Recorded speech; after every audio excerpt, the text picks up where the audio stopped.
আসসালামু আলাইকুম বন্ধুরা, আপনারা হয়তো সকলেই জেনে গিয়েছেন দীর্ঘ 30 বছর পর আমাদের পশ্চিমবঙ্গে অনুষ্ঠিত হতে চলেছে এক বিরাট বিশ্ব ইজতেমা, যেটা হবে হুগলি জেলার তাজপুর থানার অন্তর্গত কুইনানে, যেখানে আসবেন বিভিন্ন দেশ থেকে লক্ষ লক্ষ মানুষ। এই যে বিশ্ব ইজতেমা মানে কি, বিশ্ব ইজতেমায় গেলে কি হবে, কি লাভ হবে, কি আমরা সেখানে গিয়ে কি করব, সেগুলো জানতে হলে আমাদের ভিডিওটা স্কিপ না করে সম্পূর্ণ দেখতে থাকুন। আমরা আজকে আলোচনা করব যে বিশ্ব ইজতেমা মানে কি। বিশ্ব ইজতেমা হলো মুসলমানের একটি বিশাল ধর্মীয় সমাবেশ, যা প্রতি বছর বাংলাদেশে অনুষ্ঠিত হয়।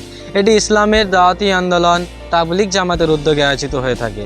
হজের পর এটিকে বিশ্বের দ্বিতীয় বৃহত্তম মুসলিম সমাবেশ হিসেবে ধরা হয়। সাধারণত রাজধানী ঢাকার নিকটবর্তী গাজীপুর জেলার টঙ্গী এলাকায় তুরাগ নদীর তীরে এই ইজতেমা অনুষ্ঠিত হয়। ইজতেমা শব্দের অর্থ সমাবেশ বা একত্রিত হওয়া। বিশ্ব ইজতেমার মূল উদ্দেশ্য মুসলমানদের মধ্যে দ্বীনের মৌলিক বিষয়গুলি চর্চা বৃদ্ধি করা, ঈমান মজবুত করা এবং আল্লাহর পথে জীবন পরিচালনার জন্য উদ্বুদ্ধ করা। এখানে কোনো রাজনৈতিক আলোচনা বা বিতর্ক করা হয় না, বরং সম্পূর্ণভাবে ধর্মীয় শিক্ষা, আত্মশুদ্ধি ও নৈতিক উন্নতির ওপর গুরুত্ব দেওয়া হয়। বিশ্ব ইজতেমায় বিশ্বের বিভিন্ন দেশ থেকে লক্ষ লক্ষ মুসলমান অংশগ্রহণ করেন।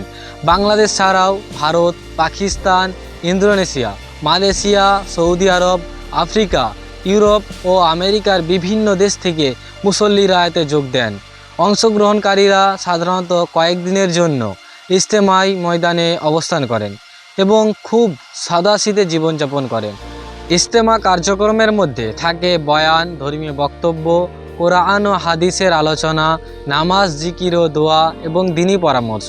অভিজ্ঞ আলেম ও মুরব্বীরা বয়ানের মাধ্যমে মুসলমানদের নামাজ কায়েম করা, সততা, ধৈর্য, পরস্পরের প্রতি ভালোবাসা এবং আল্লাহর আদেশ নির্দেশ মেনে চলার গুরুত্ব বোঝান। বিশ্ব ইজতেমার আরেকটি গুরুত্বপূর্ণ দিক হলো দাওয়াতি জামাত গঠন।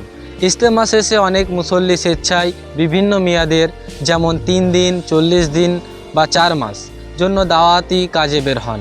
এর মাধ্যমে তারা বিভিন্ন এলাকায় গিয়ে সাধারণ মানুষকে নামাজ, ইসলামী আখলাক ও দ্বীনি আলেমের প্রতি উৎসাহিত করেন।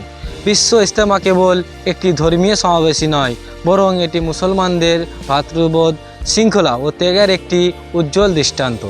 এখানে ধনী গরিব, শিক্ষিত অশিক্ষিত সবাই সমানভাবে এক কাতারে দাঁড়িয়ে ইবাদত করেন। এই সমাবেশ মুসলমানদের আত্মশুদ্ধি, ঐক্য এবং শান্তিপূর্ণ সহাবস্থানের বার্তা দেয়।